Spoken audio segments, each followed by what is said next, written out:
অর্থনৈতিক ও রাজনৈতিক নানা সংস্কারে যখন ব্যস্ত সারা দেশ, তখন বেশ খানিকটা ধীরে চলনীতিতে চলছে চলতি অর্থ বছরের বার্ষিক উন্নয়ন কর্মসূচি এডিপির বাস্তবায়ন। বাস্তবায়ন পরিবীক্ষণ ও মূল্যায়ন বিভাগ IMEDর সর্বশেষ মাসিক প্রতিবেদন, মার্চ পর্যন্ত চলতি অর্থ বছরের প্রথম ৯ মাসে এডিপি বাস্তবায়ন হয়েছে ৩৬.৬৫%। এই হার করোনাকালীন বিশেষ সময়ের চেয়েও কম। এ সময় সবচেয়ে বেশি বাস্তবায়ন হয়েছে জ্বালানি ও খনিজ সম্পদ বিভাগে। ৯ মাসেই বরাদ্দের প্রায় ৮০% খরচ করেছে এই বিভাগ। এদিকে ৯ মাসেও বরাদ্দের ১ টাকাও খরচ না করে নজির গড়েছে দুর্নীতি দমন কমিশন। প্রকল্প বাস্তবায়নে দুর্দশার চিত্র স্পষ্ট স্বাস্থ্য, শিক্ষা ও পরিবার কল্যাণ বিভাগে। বরাদ্দের মাত্র ২.29% ব্যয় হয়েছে এখানে।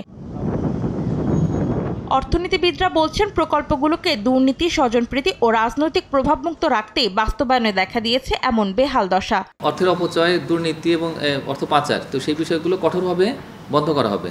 তো এই কারণেই আসলে এই যে প্রকল্প বাস্তবায়নের ধীরগতি। বরাবরের মতো বছরের শেষ সময়ে এসেও এবার বাস্তবায়নে গতি বাড়বে না বলেও মনে করেন তারা, যদিও এর নেতিবাচক প্রভাব পড়বে বেসরকারি বিনিয়োগে ও কর্মসংস্থান সৃষ্টিতে।